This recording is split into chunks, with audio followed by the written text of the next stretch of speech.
You're listening to The Drift on Wham Talk 1600.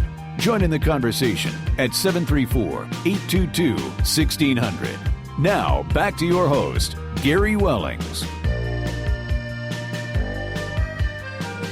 And welcome back. Thanks for tuning in to Catch Our Drift. Joining me in the studio, Ed Bonderenka. Just drifting along, man. Drifting along, catching the drift. All right, well, our sponsor this half hour is the Links of Whitmore Lake. If you like golf, they got a great golf, but they also have a great restaurant and bar, $4 well drinks all day, during the week, I think that is. I don't know if it's during the weekend, but Taco Tuesdays, $1.50. Thursdays is slider night. Friday night's fish fry. They've got some coupons in the Current, COURANTonline.com, currentonline.com. That's the newspaper that I put out once a month. And if you want to advertise on that, get hold of me, 734-629-6010. Get you into the Current and grow your business like I've grown the Current.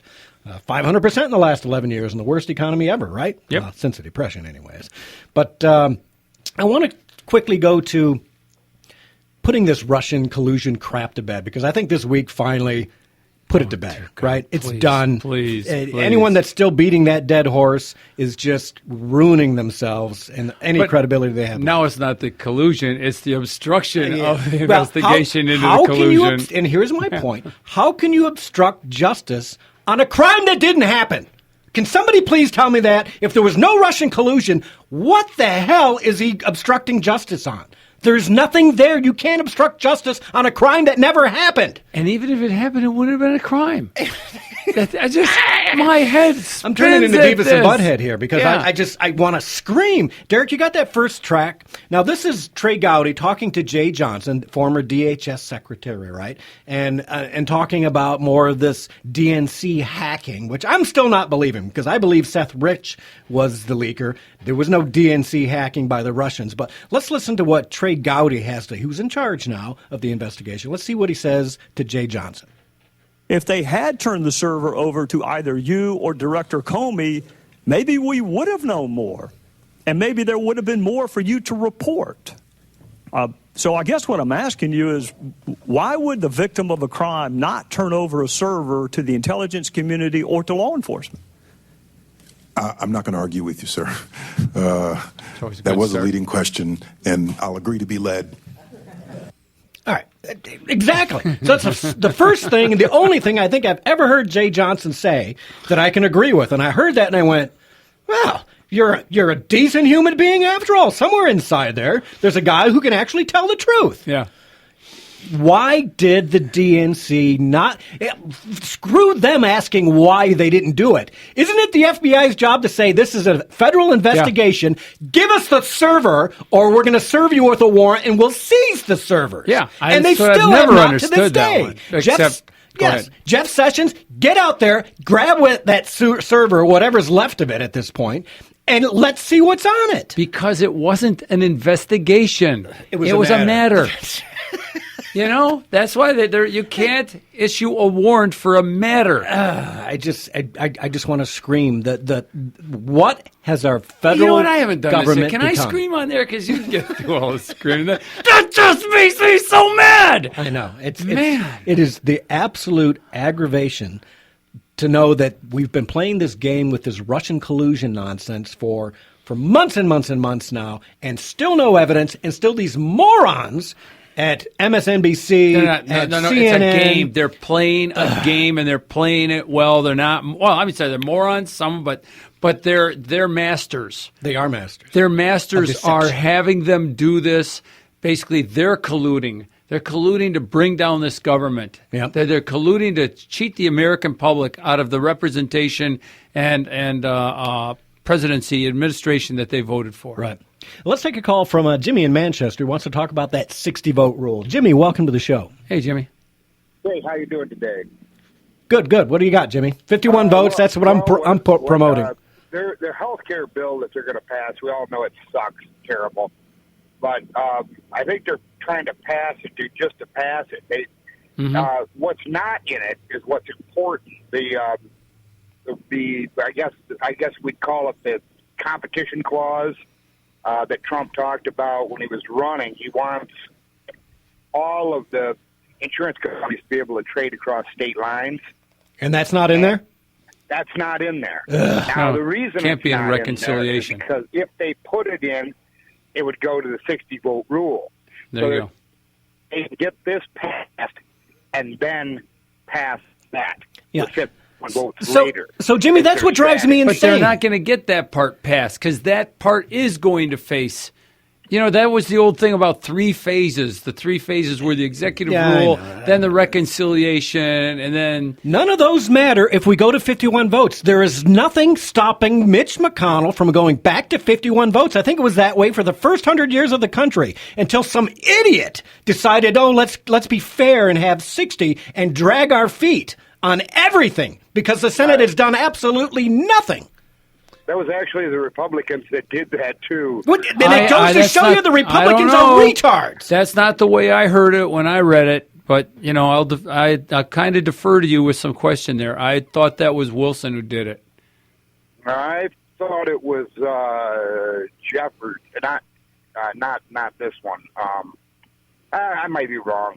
All right. Well, Jimmy, you can do that homework for us, Jimmy, because I'm looking for a volunteer because I'm just running out of time to do this stuff myself. But let us know if you find out. What bothers me about the 51, 60 votes, whatever, is that Mitch McConnell came out and said, I'm not changing it. I don't know one senator who wants to change it. And I'm dying to find that one senator to prove him wrong. Who is that senator?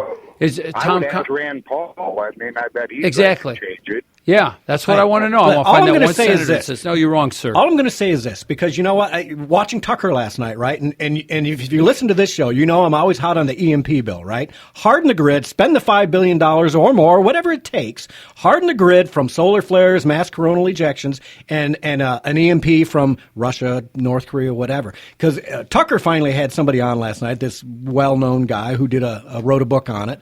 And we've had Tim Walberg on here repeatedly saying the House has passed numerous times bills to protect the grid, and the Senate does absolutely nothing, including that piece of human garbage, Debbie Stabenow, who won't vote for something like that.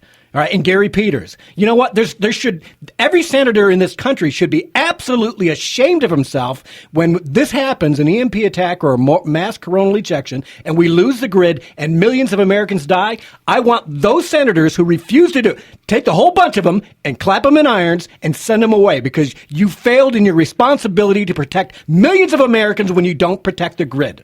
Well, what bothers me is that you have somebody who is as brilliant, as sharp, and knowledgeable as Tucker Carlson. I watched that last night. Yeah, and he looked scared. He looked scared. He looked surprised. I never heard this before. What? Are you kidding me? How could he not have heard that? How could you not have heard this? Yeah.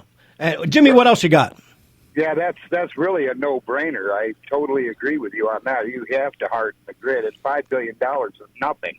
They throw more than that away. All you have to do is throw tinfoil over the transformers in your home. Do what you've got to do, get it done, and let's harden the grid so we don't have millions of Americans starving to death after an EMP, because that's what it comes down to. City of New York, anyone in the environs in New York, no electricity, no refrigeration, trucks ain't moving. People are going to starve to death in all the major cities, right? They're dead.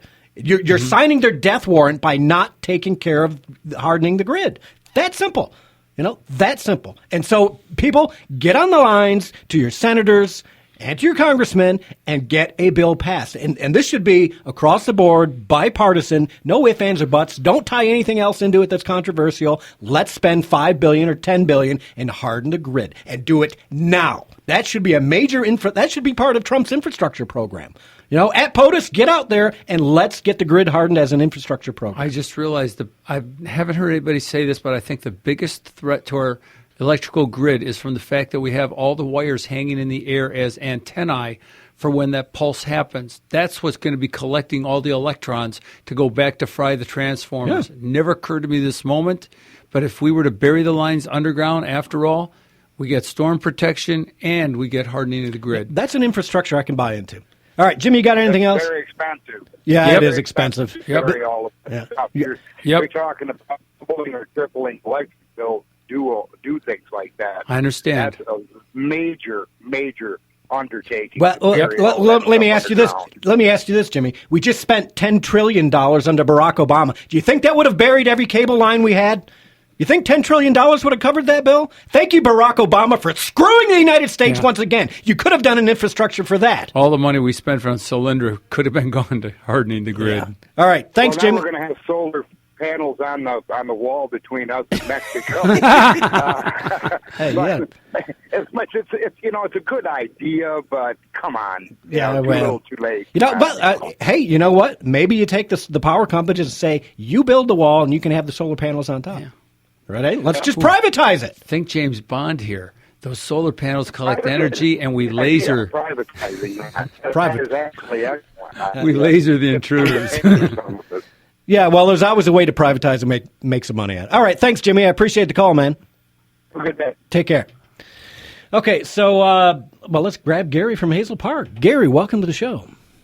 Hey, guys. Hey, I think we ought to take the wall down there, put the solar panels on it, and use those solar panels to electrify the wall. It's a great idea. Or, like I said, lasers. There you go. There you go. Hey, now, look. You guys were talking about this a little bit ago, but, we got the trifecta of destruction. The mainstream media, including Hollywood, the deep state establishment, and the communist leftist professors, who are all setting the stage for a coup to take over the country, like you were saying. But what they didn't plan on was somebody coming in through the back door or doing end around them, which is the jihadists, who are planning to do the same thing. I'm sorry, I've got something in my throat. Trying to do the same thing. So once they set the stage over a 60-year period with all this stuff like no-fault divorce and separation of church and state and all this other liberal nonsense, now we're teetering on the very edge of the collapse. But we elected a man, Donald Trump, who's able to fight back, and he has been fighting back. But the jihadists, they're going to come in without taking quarter. They don't care about any of those leftist ideas. They want to come in here and rule supreme. Even if it takes 100 years, that's what they're going to do. Right. So we need to ban Islam from America in its present state. And if you change Islam, reform it, it's no longer Islam. So it doesn't matter what you call it after that. But we need to ban Islam from America. I'm with you on that. Islam light. I'm with you on that, Gary, and I'll tell you why. Because you know what? It's a matter of a culture that is breeding far more rapidly than Western culture and Western values. And even the ones that say I'm a peaceful Muslim and whatever, they still believe in Islam and Sharia and everything. And that is what they are promoting. And eventually, it's already happened in Dearborn. It's already happened in Hazel Park. You've already got these people breeding us out of existence. And that's what's happening in Western Europe and is happening here. You're making those epileptic notions. Wait a minute. If a Christian pastor gets up and he says, oh, by the way, homosexuality is wrong, multiple partner marriage is wrong, same-sex marriage is wrong, that is being pushed as hate speech, and they're trying to put limits, and I think they've done it in Canada already, on people's free speech because it's hate speech, and you're not allowed to engage in hate speech. So how come somebody can read out of their holy book, hey, kill all the infidels? There's a little bit of hate in there. Do you know? You're right. That's hate speech too. You want hate? You want subjugate hate speech? them, make them. Yeah. Try going to Saudi Arabia and carrying the Bible or preaching the Bible in Saudi Arabia. You're losing your head, bud. That's all I can say to you. That is hate speech. Yeah. Now, so the intolerance. You're being so tolerant that you're becoming intolerant is what we've done. And it's absolute nonsense. It really is. What else you got, Gary? My circle of friends are starting to call this suicide Americans. Yes. Americans who just wander around in a daze not knowing that they're cutting their own throats through liberalism and allowing their country to be taken from them right under their feet because they have no idea about our founding, what we're supposed to stand for, how we're supposed to be raising up our kids. And for many years, for decades, our top politicians knew darn well that Islam, they called it Mohammedanism, because it was a social structure, not a religion. It's not a religion. It's an occult, and it's a political structure made out to dominate the masses. It's got nothing to do with freedom, liberty, or anything that we stand for, so we can't tolerate it. That's what I got. Thanks, guys. All right. Thanks, Gary. Appreciate the call. Good one as always. You remind me of the quote from William Federer that says, a nation that forgets its history is like a person who loses their memory. and they become dysfunctional. Right. Well, let's do one other thing here. Senator Grassley, and this video, I've not seen it on the media, haven't seen it on ABC, Fox, or anywhere else, but it's